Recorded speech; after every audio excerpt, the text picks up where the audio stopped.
French commentator Jean-Claude Boutier used to be the European light middleweight champion. Chuck Gardner, this huge man from Minneapolis who had a nightmare journey here, has been waiting in the ring now for some 5 minutes before Bruno made his appearance.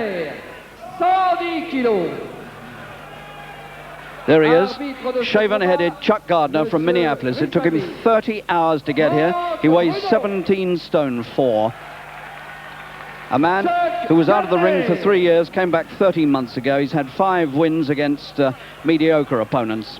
And now he faces big Frank Bruno, the former European champion. And Frank is going to try to put him away quickly. He has to tonight. He has to look good if he's going to maintain credibility as a world heavyweight contender. Gardner, official age 33, admits to being 35. Some people would tell you he may be even older. He stands 6 feet 4. He's an inch taller than Bruno. Bruno weighs 16 stone 6. So he's conceding 12 pounds here. But it's a fight Bruno has to win. A defeat here and all credibility goes. What a sight this bald-headed American looks. He looks more like an all-in wrestler than a fighter. He really does look ancient. Even what hair there is grey.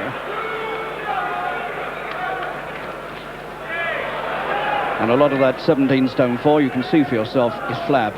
And there's the first punch from Bruno. Not a heavy one, but Gardner felt it.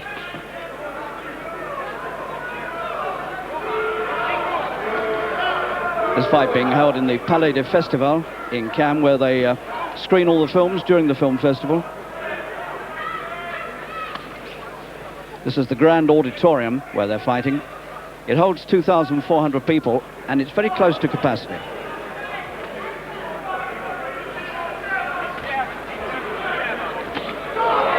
That's a good punch, and that looks to me as though we may not see any more of Chuck Gardner of Minneapolis tonight.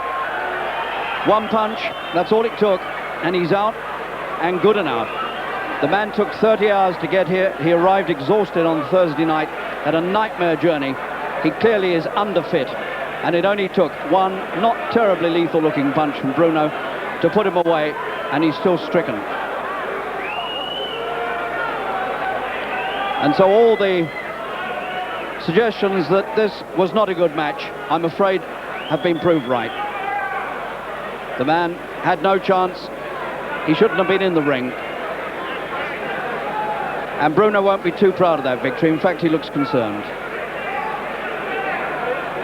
That's a victory that has done him no good at all. Terry Lawless wants him to have as much fighting as possible, but you don't want fights like that. It's done Bruno no good, and it's certainly done Chuck Gardner no good, and it's a relief to see that he's regained consciousness. You're going to be all right, pal. Even though he's still down. Well, somebody's saying you're going to be all right, pal, but I don't know whether he'd agree with that. Okay, let's get him up. Okay, get a stool. Well, it's a pathetic sight in this festival hall in Cannes. The big man who came all this way to be put on his face by a fairly innocent-looking punch. It looked like a jab. In fact, it was a left hook, just hooked, and it was all he needed to pitch full on his face and out to the world. You all right, chum? Yeah, you're coming round now. You okay? You all right? That's the voice of George Francis, who's in the corner there, trying to reassure Gardner that he's going to be all right. And Bruno looks very concerned indeed, as he might. Well, it's none of Frank's fault. He doesn't pick the opponents, and the fact that the man wasn't a proper opponent is not Bruno's fault. But he certainly doesn't need more fights like that. He's scheduled for another fight in Marbella, in Spain, in August. And we have to hope that the opposition will be rather more resilient than that. Chuck Gardner, possibly 35 or even older, a pro since 1976, his 30th fight tonight, and his umpteenth defeat. He's been stopped 7 times now. People like John Tate and Tony Tucker, Trevor Berbick, Ernie Shavers all stopped him. John Tate is the only other one who stopped him in 1 round. So what we've seen tonight, not very edifying, but Bruno is a winner in Cannes.